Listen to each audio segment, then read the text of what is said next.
Hey folks, we're back. That's right, a second season of the Our Balls Are Bigger postgame show after every green and white game.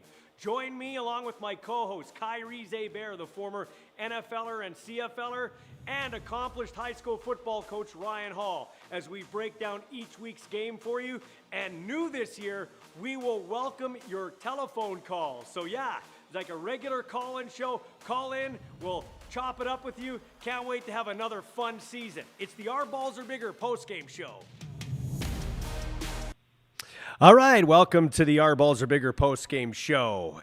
Flying solo once again, my buddy Ryan Hall is with his wife Jody watching Campbell and Riffle after one quarter here in Regina. Big high school football matchup. Riffle's leading 17-7, and Kyrie Zaber will join us for the last couple of games of the regular season and the playoffs. He's busy selling homes in Oklahoma, and he has to get up early Saturday. Well, I have to get up early, too, to sell cars at Crestview Chrysler. By the way, I'm going to give a shout-out to my day job, Crestview Chrysler.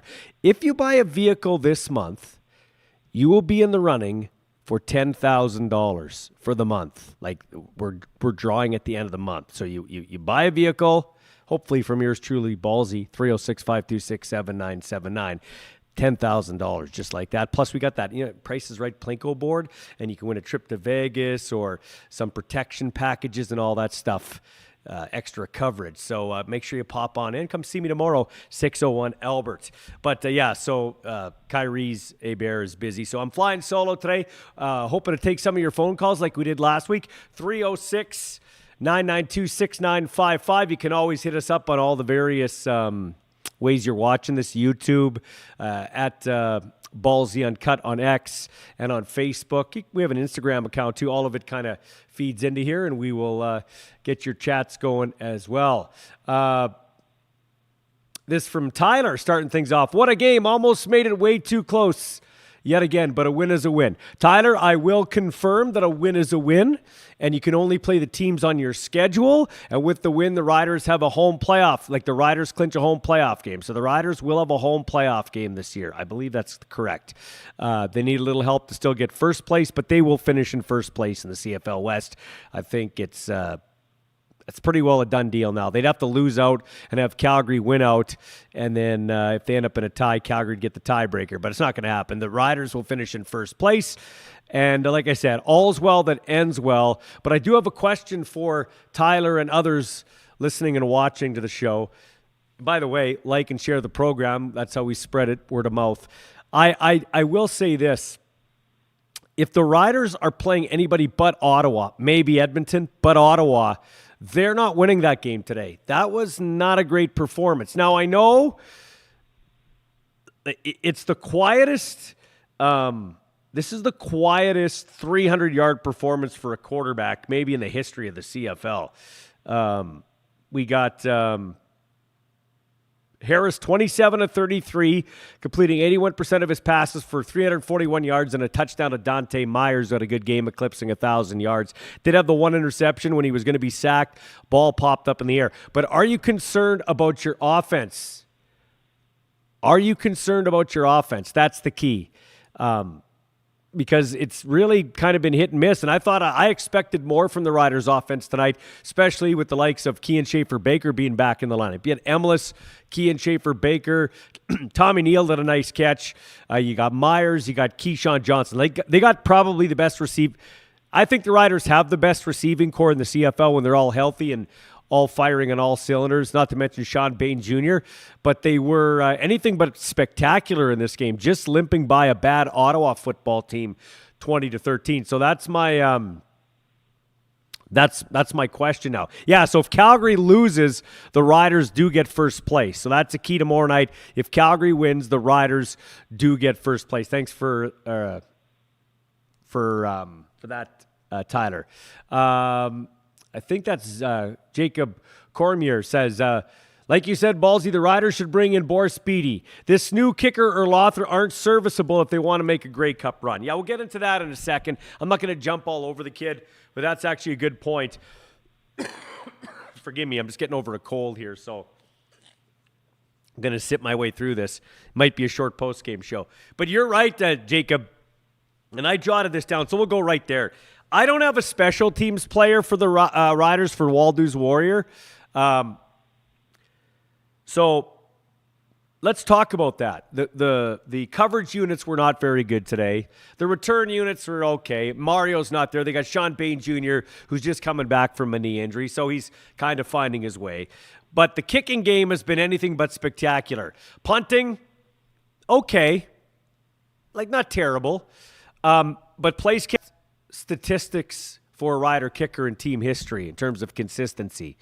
But he has not been good this year. Very unreliable, especially from about 45 and out. And Corey Mace is starting to show that. So Lothar misses this week because of a back injury. And Campbell Fair comes in, the former Ottawa Gigi. And he's a kid. He's a young kid. And so I don't want to jump all over him. Because as a media guy who's also a father with a kid in the league, I'm kind of in a unique situation. Nobody's in that position. Anybody that sits behind a mic in the CFL and critiques players doesn't also have a kid actively playing in the league. I'm the only one of one. Not saying that to brag. I'm saying that as a point of reference. So I'm kind of watching what I say about kids.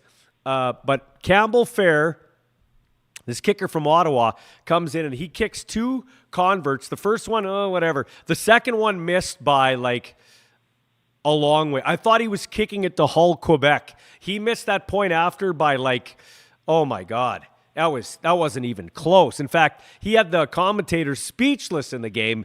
So I agree with Jacob. That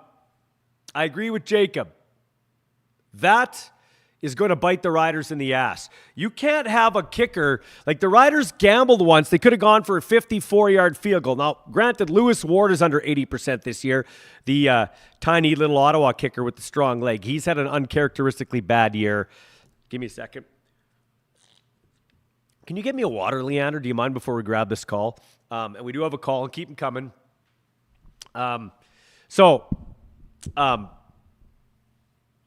Yeah. The Riders kicking is going to be a factor. It's going to bite them in the butt at some point. If you can't rely on a kicker in a playoff game to come out and nail you a 50 to a 54-yard field goal, we got some issues here going into the playoffs. Because the playoffs, the games are going to get tight.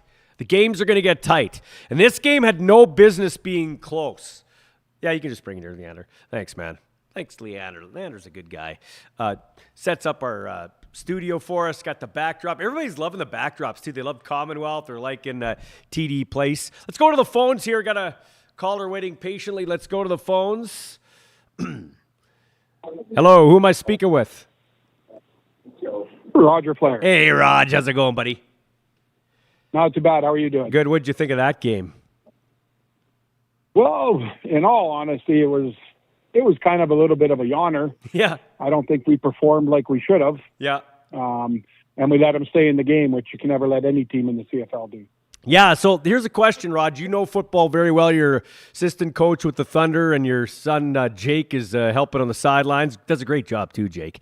The question I have for you is, how concerned are you with the kicking situation? Like, we know how good Lothar's been traditionally, and, you know, he's got the talent, but he's in his own head.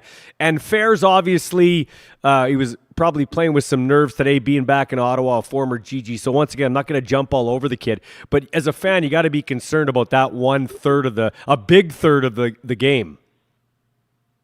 Yeah, I agree with everything you were just saying, that you need your kicker to be consistent from a certain distance. Mm-hmm. And that's 9.5 out of 10 times he's got to make that kick. And if we don't have that, I know Mace has had faith in Lother. Lother's gone through little spells the last year or 2 years. Mace has stood behind him and he's come out of it. But this year he hasn't seemed to come out of it. And with a kicker, that's once they get in their own head, that's a tough thing to come back from. Yeah. Hey, the quarterback, I was kind of like, I've been noticing Trevor. I feel like I've been noticing Trevor Harris's game regressing a little bit, at least, or teams catching up to what the Riders are trying to do offensively. And then I looked at the stats today, and earlier in the game I said, hey, it doesn't look very crisp. It doesn't look very good. But I look at the stats. He completed 81% of his passes for 341 and a touchdown and the one interception when he is being hit. So I guess statistically it's not a bad game. But just doing your eyeball test and knowing football, Raj, what did you think of Trevor Harris's play tonight? Well, I think Yeah, I think the stats are a little misleading simply because of the late in the fourth quarter where we got the long one and stuff like that. And I think that his legs are causing the sacks, and he's not able to. I'm not saying scramble, take off for a first down, but at least move in the pocket and buy yourself that extra second and a half that you need to get those balls off. For sure. Hey, before I let you go, man, talk Thunder football. That's a huge win up there in Saskatoon. Now help me out here, Raj. So you guys lost by 3 here. Kind of, I won't put words in your mouth, but kind of interesting officiating here. You had a nice 10-point cushion and won by 3 there. So the points for and against in the head-to-head matchup is the same. The one loss is the same. But is it because you guys have a better record against Winnipeg that you're in first place right now? Is that correct? Oh, I get to educate you on something, Ballsy. Okay. Saskatoon lost to Winnipeg first game of the season, so they're actually at 5-2 right now. Oh, that's what it is. That's what it is. Okay, yeah, sorry. Yeah, that's right. And that's what it was. You guys beat Winnipeg both. They lost that first game, so that's awesome. So now who do you guys got? Who do you guys are you on a bye this week? Sorry, I do your TV home games, so you're on a bye. The whole league's on the bye again. Yeah. And then on the 12th, we have the Wildcats here, which I hope we feel liable and are nice and loud. And then if we win that game, we're home for the semifinal. We're home for the PFC final, and then after we win those two, we're home for the Canadian National Championship. Yeah, and I get to I'm the home voice along with Avery LeBlanc. Love calling the games and really love the junior football roots. What a great game, man! This junior football's come a long way, hasn't it? Junior football, like, it's unbelievable to where it's at right now. The amount of coaching that goes into it that I never knew, honestly, until the last 2 years, how dedicated these junior squads are. And then, like, I knew, obviously, with the Rams, how committed they are with their amateur program. But it is just crazy the amount of time that's put in to get teams to where they are, both on the field and off the field, because that's just as important. That's one thing the Thunder have done really well in their 20-plus years here, is they built the locker room up, and they built the stuff outside of football up where people want to come here because they know the camaraderie. We know we're not just taking the absolute best player. We're taking players with character and that'll fit within our system and play with grit. Hey, you and I have talked because we're, truth be told, we're old high school buddies. We go a long way back. I appreciate the call and you supporting the show. But I got to ask you this because we talk behind the scenes, but I want your thoughts on just from the PFC standpoint of what you do right now, just on what's gone on at the CFL here in the last week or so with the rule changes. Because you know me, I'm pretty passionate. I say how I feel, and I've always had a love for junior football and Canadian football. And to me, it was kind of a slap in the face to amateur football. We don't know the extent of how it's going to go, but what's the talk been like around the Thunder and stuff since this all went down? You know what? Honestly, there's been zero. We have not discussed it at all because, honestly, it's outside of our hands. That's something that I'm sure that they are talking about behind the scenes. The 6 teams and the governors and all that are talking about what we're going to do. But right now, it's as a team, we have not discussed it except for when it first happened. And we're like, well, that kind of screws amateur football. But then when I was thinking about it, I started looking into it a little bit, and you look at all the amateur teams, at least in the PFC, you look at the BC League, you look at all the CIS teams, not many of them play in pro stadiums. Yeah. No, it's true. It's absolutely true. Yeah, it is true. So if the CFL decides to go, you know what?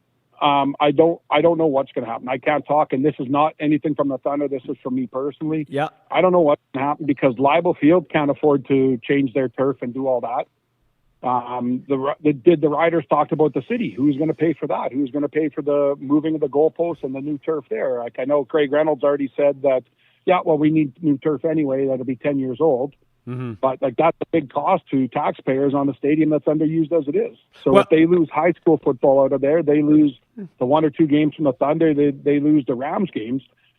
Like, taxpayers can be pretty upset, but it's the fact that that's being used for 9 CFL games a year and 1 concert every 3 years. No, you hit the nail right in the head, Raj. And you touched on something, Roger, I hope happens, actually.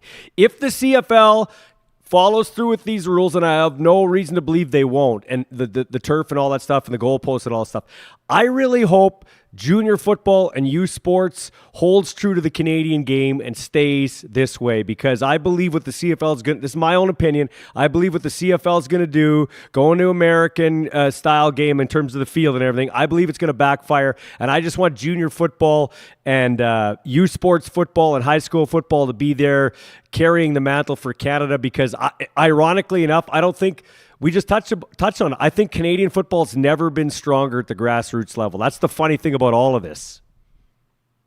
Well, if you just take a look, take a look at how football Sask and all of the amateur teams do when they go down to all these big schools, all these tournaments in the States, and we're in the gold game, we're beating Texas teams, we're doing all that every year. So that just tells you what our program's about, even when we're playing American rules. So. Yeah. Well, Raj, thanks for this. Have yourself a great week. We'll see you at the park. And, get out and watch on October it's the 12th, right? It's an afternoon game. You bet. Thunder in the Wild. 1 p.m. at Libel. Yeah, let's go. Let's clinch first and let's rock and roll. And Ballsy, knowing your fans, let them know that there's beer gardens at the game too. That's absolutely right, Raj. Talk to you later, bro. Thanks for calling in. Appreciate that. All right, let's get some more calls going. It's 306-992-6955. Time for our first sponsor break.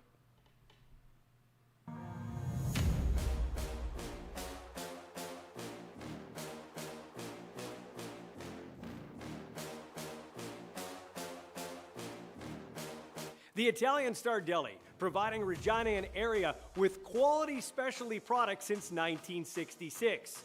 When you visit the Italian Star Deli, you're truly part of the family. So drop by any time and they'll help you find whatever your heart and palate may desire. Whether you're looking for olive oil, specialty meats and cheeses, pasta, sea salt, vinegar, canned tomatoes, or one of their mouth-watering famous sandwiches. You're sure to find it and so much more at the Italian Star Deli, 1631 Victoria Avenue, Regina. And the Saskatchewan Roughriders with the 20-13 win over the Ottawa RedBlacks. Riders have clinched a home playoff game. That's right, Jerry. Jerry, who's a big Rider fan. She lives way out east. Comes in a couple times a year to watch her Riders. She's a great fan. We need to get our guys healthy and playing, and soon everyone blamed Brett. She said, however, can you scroll down a bit there? However, I didn't realize that it was a convert attempt as I walked away for a moment. She said, we clinched the home playoff game, so that is awesome. Okay, this one... this is our guy who likes to joke around. Asparagus Electric, whatever the hell that is. Can someone call Chad Ochocinco to see if he's free to come kick field goals? No, he's not free to kick field goals. Let's keep going here. Peter Durkhart, Bet365 had a bet called Sixes in the Six. The Six is Toronto's nickname, not Ottawa's. So is the new turf that we're going to have, the new field, Peter says, is that going to fix the problem? No, Peter, it won't. That's a good point. Even the betting companies don't know about the CFL because it's been such a mishmash, and we'll get into that in a second. Thanks, Peter. Keep the chats coming. Keep the calls coming. So back to our takeout of the game. I'll tell you what, it was a pretty boring game. It was not a great game. I'm not going to polish a turd. I'm not putting lipstick on a pig. That game, for the most part, sucked. Let's be honest. I'm going to steal a line from Luke Wilson. It was almost unwatchable. But because I'm a huge CFL fan, I stuck and hung in till the end. I like watching good defense, and Ottawa played some really good defense. So did the Riders. And there were some heavy hits, like DeMarcus Fields smoked Luther Hakanavanu when Drew Brown threw one of his, I don't know what the hell he was doing tonight, but he sailed one, a nice rib shot there from DeMarcus Fields. He had another big hit in the game. But the takeout of the game went to Roland Milligan on himself. He hit Goslin, the fullback, out of the backfield, kind of dipped his head, and as he's going down, got his leg caught underneath him, and he had to be looked at on the field, and everybody's hoping, hope it's not a serious knee injury. He did walk off under his own power, did not play again, and so hopefully for him it's nothing serious. Just because you walk off doesn't necessarily mean that it's not a serious knee injury. Now, I did not listen to the broadcast at the end, both TV and radio, to hear the coach's comments, so if anybody has an update, let me know, but just give me a second here. I would say that was the takeout of the game, and hopefully Roland Milligan is okay. I thought he hasn't had the same year that he did last year, but who could? He had an unbelievable year last year. Should have been the most outstanding player, but they gave it to Brady Oliveira again. I thought Milligan should have got it. Would have been the first defensive player since Solomon Elimimian to get that award. Solly's going in, actually, to the BC Ring of Honor, getting his jersey retired tomorrow in the, they're calling it the Gravy Bowl, stamps in the BC Lions. I have no idea why they're calling it the Gravy Bowl. I didn't really look into that too much. Nice gimmick. They always try something in BC, which is cool. And it's great that Solomon Elimimian is getting honor for just a great career. But he was the only guy that won the MOP as a defensive player. And I really thought that Milligan should have done it last year. So hasn't had the same type of year, but still a solid year. And if the Riders are going anywhere, he has to stay healthy. Hey, can we take another sponsor break here so I don't cough all over the mic? We'll be back in a moment.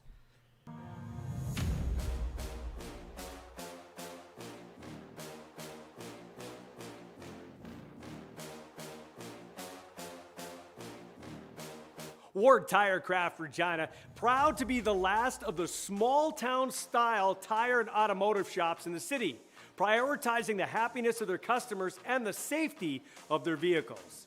They've had some of the same customers for over 40 years, including yours truly, which is why I asked them to come on board as a sponsor for my shows. For all your tire and mechanical needs, go see Michael Barth and his crew at 101 Dudney Avenue. Tell them Ballsy sent you, and you get 10% off.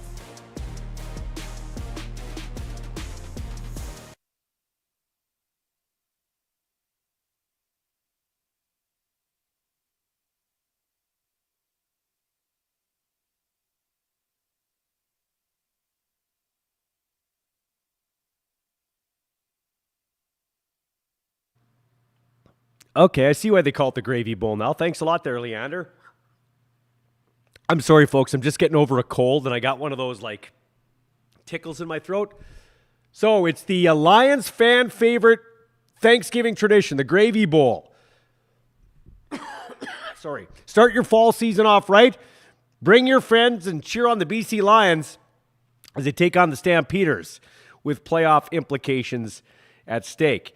They're going to have free turkey carvings and a special pie eating contest on Terry Fox Plaza. Exciting day at BC Place. Tickets start at just $19. That's great. I love what Amar Dolman's trying to do. That's what we need to do in the Canadian Football League. We need all of the pomp and pageantry around the game. It's not the game that's the issue. It's people have got. I've been attacked on Twitter and on Facebook. Got supporters too, but attacked for being a guy that complains and yells at clouds and just quit talking about it. I'm not quitting talking about it. I passionately love Canadian football at all levels. I stand by it. My resume backs it up. Anybody that knows. Anybody else is just a hater. But I'm not going to stop. I'm the only real media guy in spoken media. There's other guys like Paul Friesen in Winnipeg, great writer there. Herb Zurkowski in Montreal. There's a few guys out there. But for the most part, everybody's been laying down to these changes. And it's embarrassing. And I'm not stopping my waving the flag along with guys like Peter Diakowski. Keep the rouge. Keep the 55-yard line. These changes, this is not what we need. It's not what we need. So we'll see how it goes. But no, it's not the game that is broken. And so we just had our drive of the game for Ward Tirecraft. And there's two drives of the game. The first drive of the game was a nice methodical drive for the Rough Riders. They go down, they score a touchdown, miss the extra point. And you thought, okay, this is what they got to do. They got to take care of business. They're playing a bad Ottawa team. They're going to take care of business. But then they needed a drive late in the game after. Looks like they're going to put the game on ice. Trevor Harris is hit as he throws. Ball goes into Bryce Carter's hands. He runs it all the way back to the red zone. Now, on the TV broadcast, they failed to mention this. They failed to mention a lot of things a lot of times. Another case in point about our league and things around our league. But A.J. Ouellette does an absolutely spectacular job running back and making a tackle on Bryce Carter before he scores a touchdown. Ottawa settles for a field goal, and instead of being really white-knuckle time, Riders still have a cushion, and they go down, and they ice the game with a couple of key passes from Trevor Harris, one of the big ones to Dante Myers, who, like I said earlier in this broadcast, now over 1,000 yards receiving. And, that was the drive of the game for our good friends at Ward Tirecraft 101 Dewdney Avenue. Let's talk about a few things. Ballsy Uncut is my weekly podcast, seen 2 to 3 times a week at Ballsy Uncut on Facebook X, and YouTube, and we also have an Instagram page.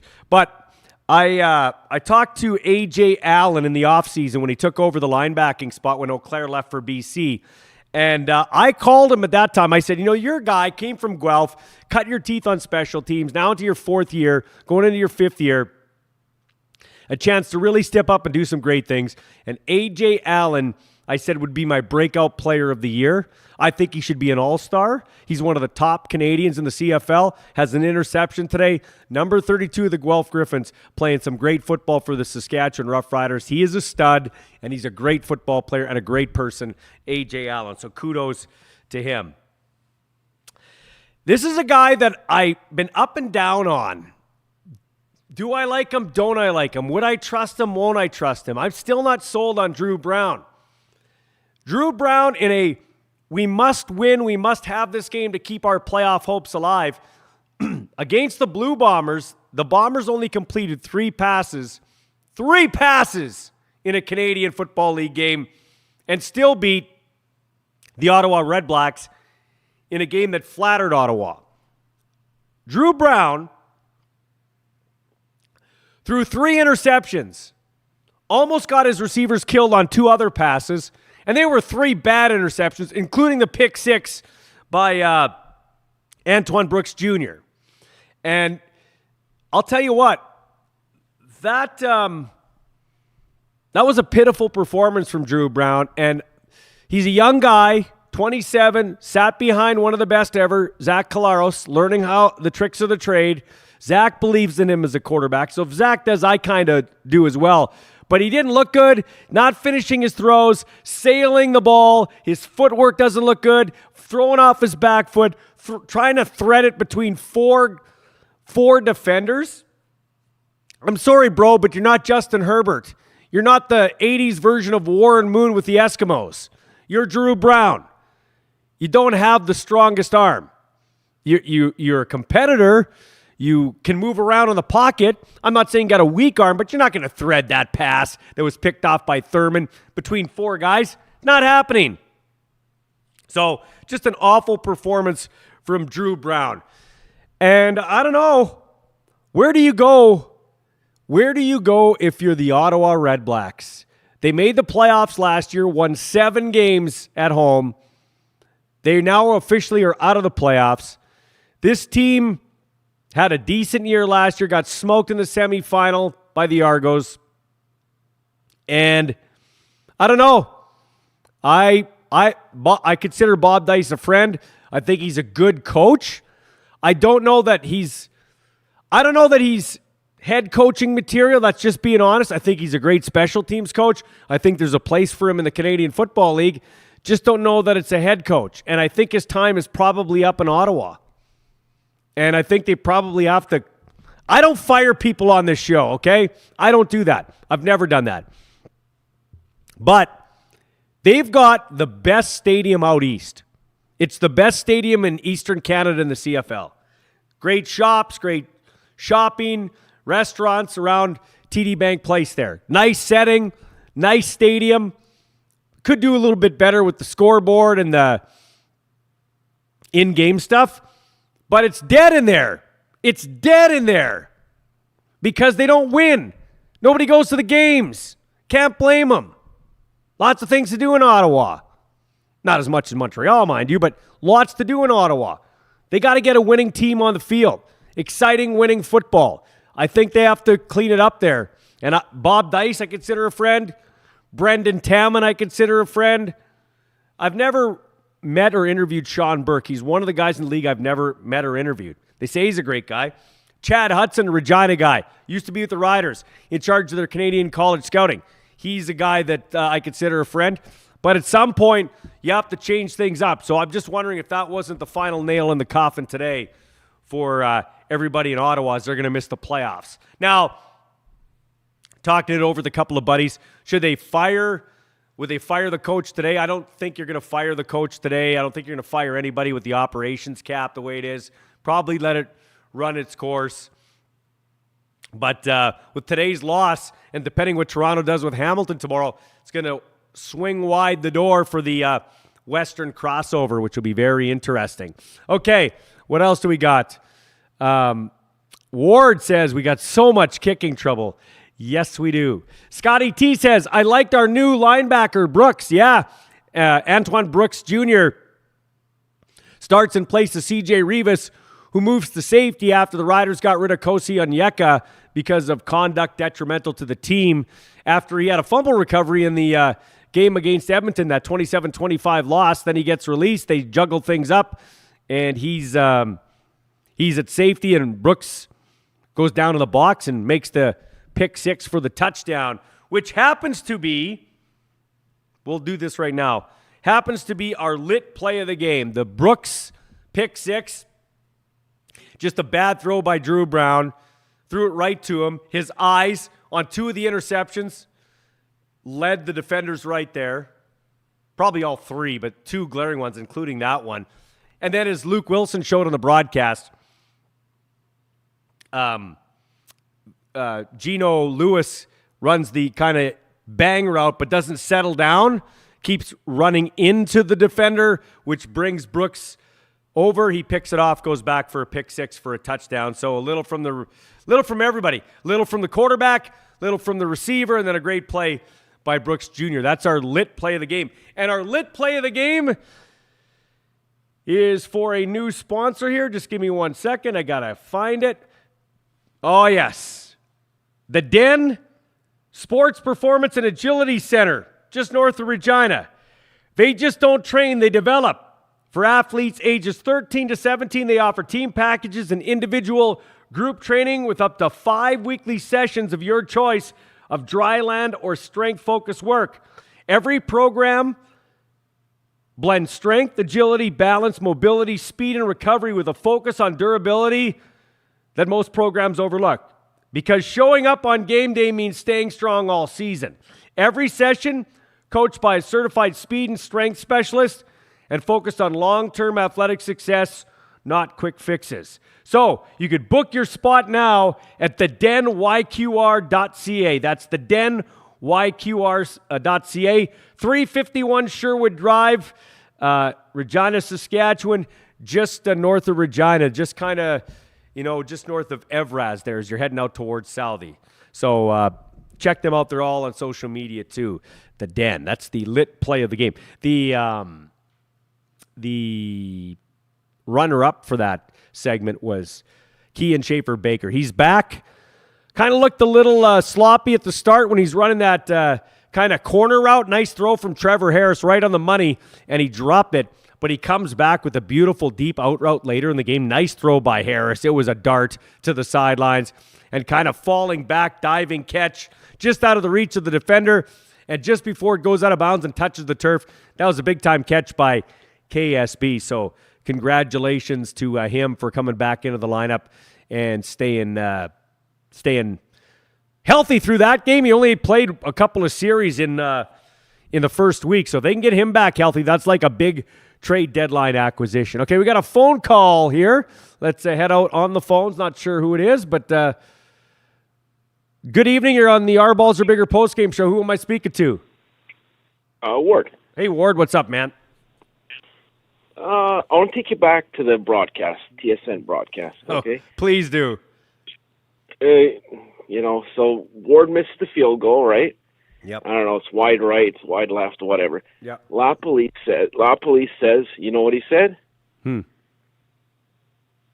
says, missed field goal, one of the most exciting plays in the CFL. So let's move the goalposts and let's not have that big, exciting play of that run back, right?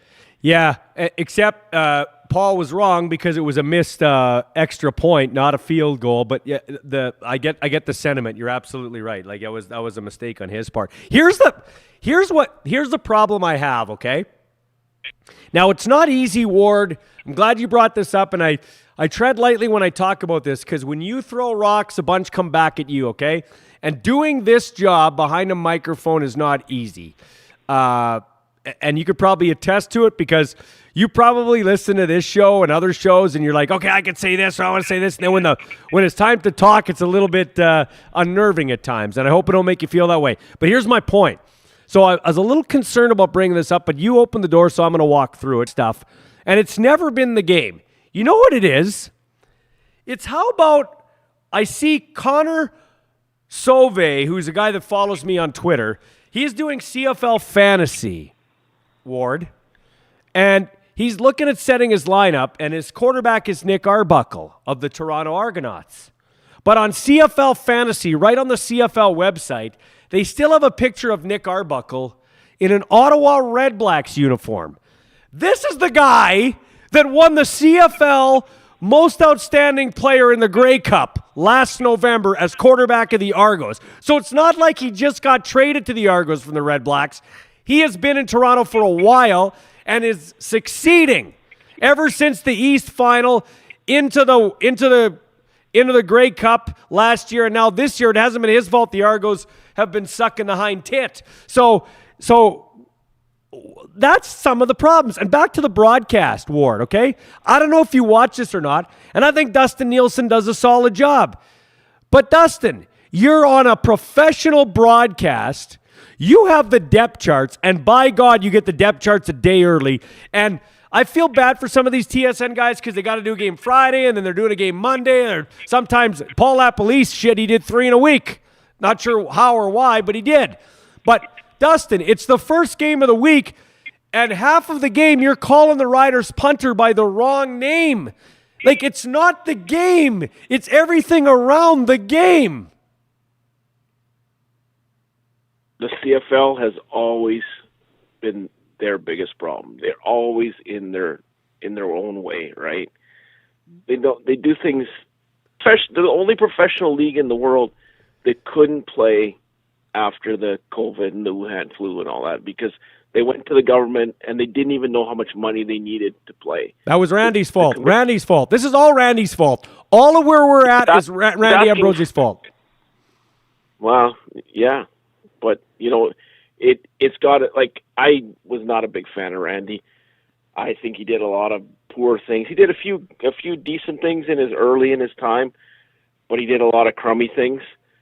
But it's got to be a hard job to get those 8 people around, or 8 governors around that table. Like, because you got one team that wants the league to die, MLSE, Mm-hmm. And you got Amar Doan, great. He's great for the league. And there's so many that are great for the league, but I just don't understand why they can't get out of their own way. You know what I mean? Like, yeah. Well, look at tonight too at the game. So, what are we doing here in Ottawa? If we're going to change the turf, fine. Get some turf that doesn't look like you're playing on asphalt. Did you watch that game? It looked like they were playing in a superstore parking lot. The fucking field is gray. The fucking field is gray. Like, fix the lights, fix the balance. I don't know, Leander maybe knows. Fix the color balance with the camera so it actually looks like you're playing on green turf, not on fucking Pluto or Mars. Like, what the fuck kind of surface was that? It looks wet.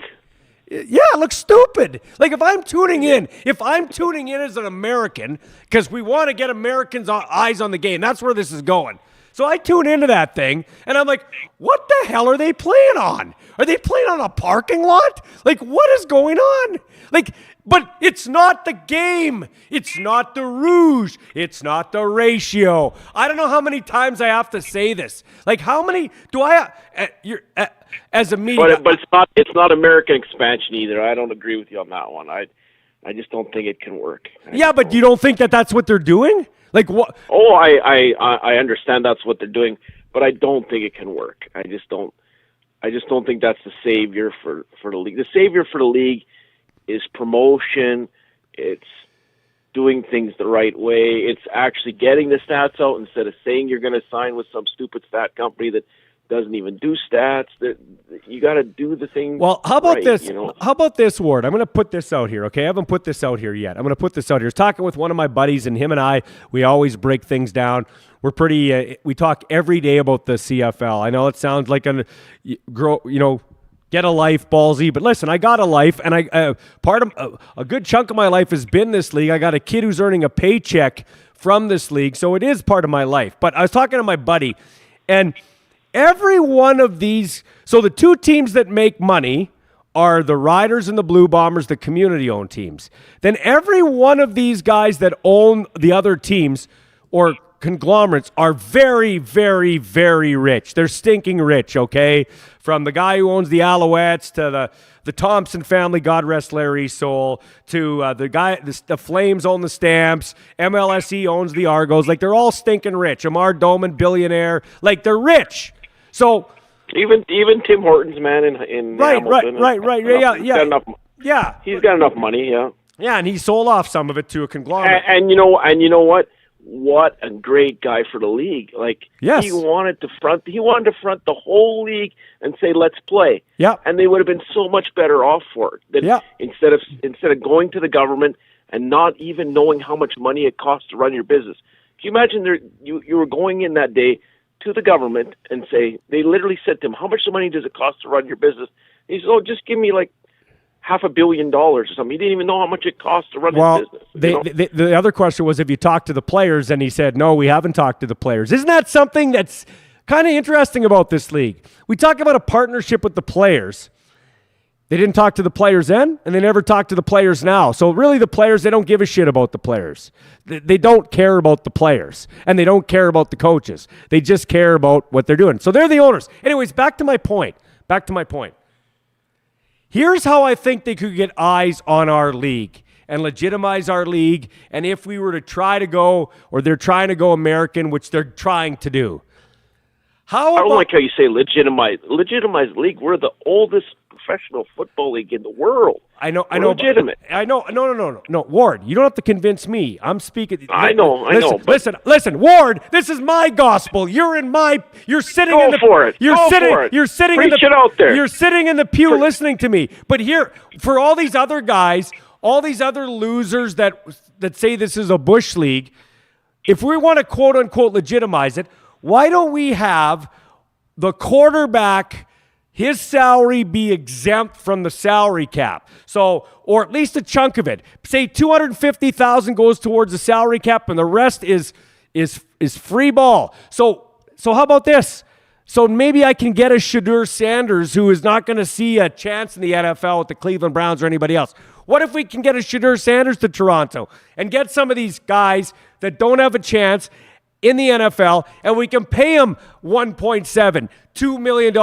It's exempt from the salary cap. These players, these owners are rich, and now all of a sudden we got more eyeballs on our league, and now we got maybe the younger kids are like, ooh, Shedeur Sanders came to play in the CFL. Remember when the Rocket came here in the 90s? And people like, ooh, the Rocket came here. So now people are paying attention because Candy, Gretzky, and McNall threw their balls on the table and their wallet and said, we're going to try to make something work. We need that type of thing here in the CFL. Maybe we could do that.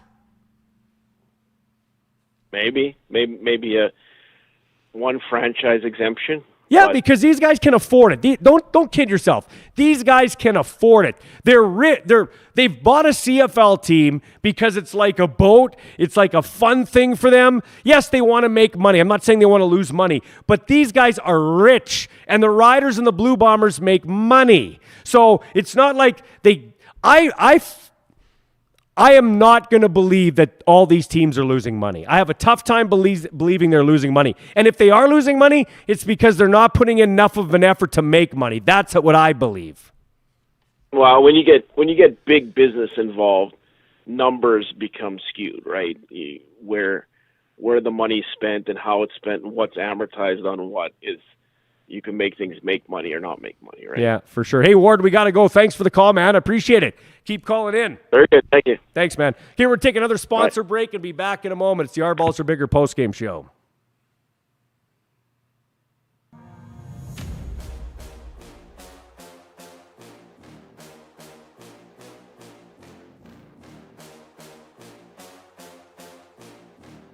Payson Insurance specializes in helping hard-to-insure people get coverage. They also offer a range of financial management and investment services to help secure your future. People care most about their money and their family. I personally trust Kevin. Best way to describe dealing with him are the 3 C's. He's comfortable to deal with, he cares about your future, and he's confident in helping you make the right financial decisions. Payson Insurance. Give them a call, 306-596-0244.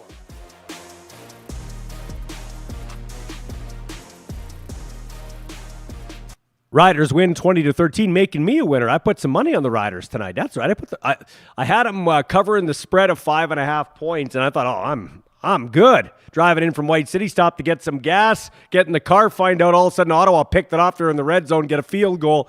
And I'm like, thank God it was a field goal. Riders hold on, make me a winner too. Clinch a playoff spot at home. A home playoff game. And with the Calgary loss, they can get first place in the CFLs West. So all's well that ends well, even though it wasn't a great performance from the Riders. And had they played anybody else besides Ottawa tonight, probably would have had their ass handed to them, because offensively they weren't good for 3/4 of the game. 3 interceptions at 14 points to show for it. But hey, they won, and that's all that matters. Back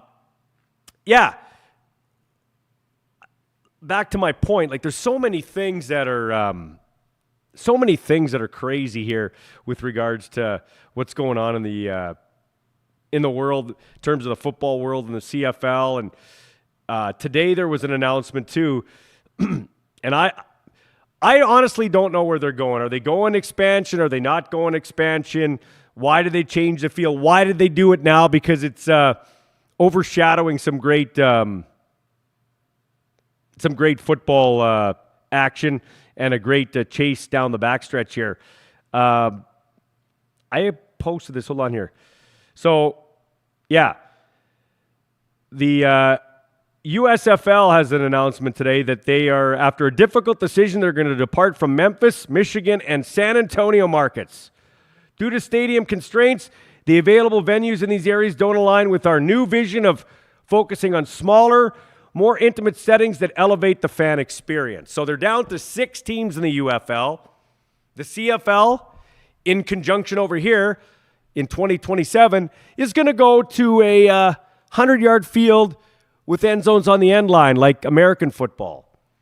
I said this a while ago. People are calling me a conspiracy theorist. Leave it alone. There's going to be a merger with whatever's left of the UFL. I'm not sure what it's going to look like, but it's going to have to be a merger of some sort. I don't see it working in Canada. People are saying the Halifax Wanderers Stadium for the soccer team. Not sure. You also got to consider something. If they don't have a team already, when are they going to really get a team down east? Why didn't they have an Atlantic Bowl this past year and they decided to go out west to Victoria? Really? Actually, that was last year. They didn't have one this year. So why didn't they go to Atlantic Canada? So I don't see it working there. I was thinking about this, though. If you were looking at UFL or American locations, you have to go maybe where they haven't been recycled before. There's talk about the UFL going to Columbus, so that would be an Eastern team. Hartford has 100,000 people in Hartford. No pro sports. They've got the Yukon Huskies football team, which is in the metropolitan area. And that is a stadium of 36,000. Could fit a CFL field. So that's another Eastern team. And Norfolk, Virginia. Old Dominion plays there. I think they have like a 20-some thousand seat stadium there, a 30,000 seat stadium there. So that could fit. So there's your 3 Eastern teams. That takes you to 7 teams out east over there if you went east-west. because you got to have a balanced schedule. I know we're a ways away yet, but hey, the CFL left us with a bunch of unanswered questions, so I can speculate all I want, and you can say it's conspiracy theory. I'm just saying if they go with an expansion. So you got those 3 teams out there.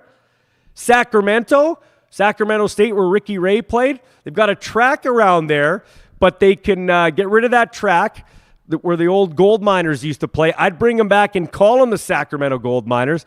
21,000-seat stadium, perfect for the CFL. So there's a West team. That takes me to 7, 6. So it takes me to 13 teams. And my 14th team, my second West team, would be the St. Louis team, whatever you call them. St. Louis Storm, whatever you want to call them. They could play in the MLS stadium there or where the Rams used to play. They've proven they'll support any football. AAF, XFL, UFL. They'll support anything there. So I would go St. Louis. If I'm doing it, that's what I'll do. I'm going to have Lonnie Gleiberman on, who is the owner of the Ottawa franchise with his dad, Bernie, and then the Shreveport Pirates. He doesn't like the changes. He likes the Canadian game unless they're going American expansion. He thinks it can work. I'm going to bounce some of these ideas off him, and I think it's still worth talking about. Like, you don't just dump something like that and then have everybody tell you, oh, shut up and move on. Just move on. Quit complaining about it. I'm not complaining about it. I'm trying to get to the bottom of what they're doing here and why they'd sabotage the last third of the season and not talk to their Canadian football partners and not talk to their coaches and GMs, but tell media people first. Like, come on. Give me a second here. Lots of talking, I know. So, back to our sponsor, Kevin Payson, On the Money. The On the Money play, I could have gone with the Kean Schaefer-Baker nice pass on the sidelines that I referenced earlier, but I'm going to go with the touchdown pass to Dante Myers in the fourth quarter. Little slant route, makes the catch. Nice throw from Harris on the money. He breaks a tackle, yards after catch, 66 yards, goes for a touchdown, and the Riders win. So that's the On the Money play for Kevin Payson Insurance. Let's go to the phones here and get a hold of our next caller here. Hi, you're on the Our Balls Are Bigger postgame show. Who's this? Hello? Nobody there? Nobody there. Okay. Nobody there. Call back. If we can't get a hold of you, call us back. We'd love to talk with you. It's nice to give me a break from talking so much. Hey, Ryan Hall tells me the update here from Mosaic Stadium. 26-21, three-quarter time, Riffle leading Campbell. Are they back or no? No, they're not back yet. So call back, 306-992-4955. Yeah, so another thing, we talk about is it the game, isn't it the game? The NFL has announced their halftime show, some Bad Bunny. I've never heard of bunnies. I hate bunnies. I hate all bunnies. So Leander apparently likes Bad Bunny. I'm not a big Bad Bunny fan. I guess Spanish singer. Doesn't sing any English. Some people say it's a shot at Donald Trump. Trump says he's going to have ICE people at the Super Bowl for illegal immigrants. So I don't know what's going to happen. Is he illegal? Is the guy illegal? I don't know if he's illegal. Anyway, the point is the NFL Super Bowl is, let me check. Checks notes. February. The Grey Cup is in 6 weeks. Who's the halftime? Who's that? Hey, who's the halftime show of the Grey Cup? What? Oh, we don't have one yet. We don't have one yet. Okay. Oh, that's okay. We don't have one. Oh, okay. Okay, we don't have a halftime guest? Okay. I want the benches on either side. I want a 35-second play clock. I'd like you to move the goalposts and make the field 100 yards. And if we do all that, they'll forget we don't have a halftime show. Yeah, they will. Trust me, they will. They will. We'll just get all the media guys to spread our message. That's what we'll do. That's what we'll do. Oh, there we go. God, it's John. Let's go to the phones. Hi, John. How are you? Hey, Ballsy, how you doing? Good. Hey, John, I got a question for you. Yeah. Halftime show. Sure. Halftime show of the Grey Cup. Do we know who it is yet? Something bad, Bunny or something. No, that's the Super Bowl. That's not the Grey Cup. We don't even have one for the Grey Cup yet. You know what we should do to fix? You know what we should do to fix that, John? We should move the goalpost. We should move the goalpost. What do you think? Yeah. Hey, what did you think of the game tonight, John? It wasn't bad. I mean, I knew they had to, to win, because if they would have lost, BC was coming. Yeah, I mean, the BC Lions are coming. I still don't know if I trust their defense. On your trust factor for the Riders, given what you've seen over the last, well, they didn't look good against Montreal. They were rusty for about 3.5 quarters against Edmonton. They weren't spectacular in this game for a good chunk. Found a way to get it done, and good teams find ways to win. Bad teams find ways to lose. On the trust meter, 1 out of 10, 10 being the most, 1 being the fewest, how much do you trust your Riders here going into the playoffs? I'll give them a 7, Ballsy. Okay, and why only a 7? Well, I just, they're playing well. They're clicking on all cylinders, but Ballsy, I'm scared of Nathan Rourke. He's the best quarterback in this league, and if BC gets any momentum at all, we won't beat them. Well, you probably won't get a chance to play BC unless somehow they can come through the East. They come through the East, because I think BC is going to be the crossover team, to be honest with you.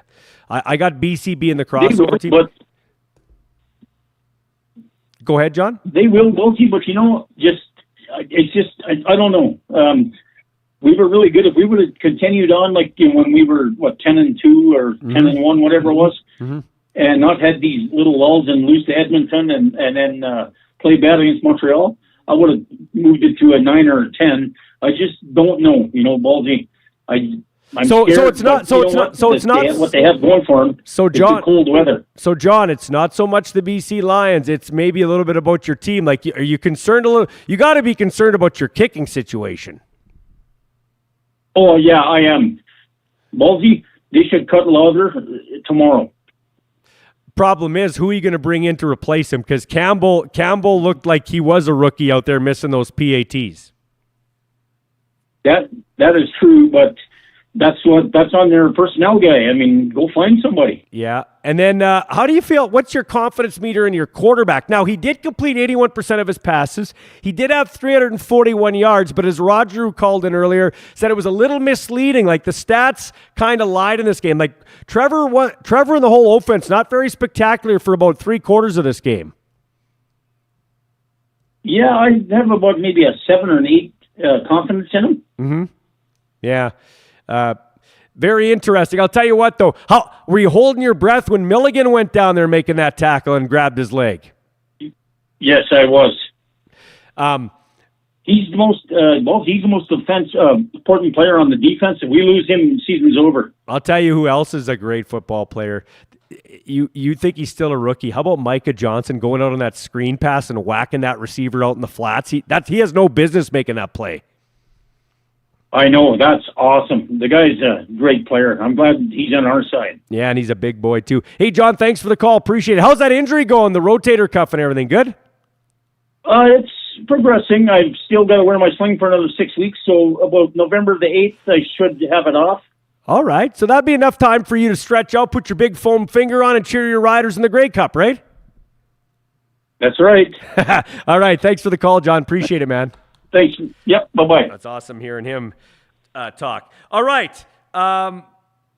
So I'm trying to see about the Huskies-Bears game, too. I got to see what the score is there. The Huskies, I couldn't believe it today. I was going to bet on the Huskies game because you can bet U Sports.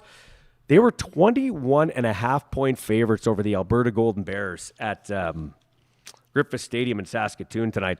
Rams take on the Dinos tomorrow. I believe it's a 1 o'clock kickoff over there at Mosaic. Rams looking pretty good, trying to keep pace with Saskatoon, the U of S Huskies in Can West. And I don't know if you'll be able to, you know what you can look up there, Leanne? Look up Can West football. Put in Can West football scores. or U Sports football scores, and it'll maybe come up. All right, while we do that, can we take another sponsor break, and we'll come back and get our Waldo's Warriors, the players of the game, before we wrap things up. Riders win it today, 20-13 over the Ottawa RedBlacks. Riders clinch a home playoff game, and the RedBlacks are eliminated from playoff contention. Waldo's Warriors, appropriately named after Paul Waldo, the local football legend, played for the Thunder, played for the Huskies, three-time Grey Cup champ, and still coaching the Stars of Tomorrow today with the U of S Huskies. Well, now he's taken his talents to the real estate game with the home expert team on Vic Avenue East. If you want to get in the real estate game with the three-time Grey Cup champ, give Paul and his team a call, 306-502-5355.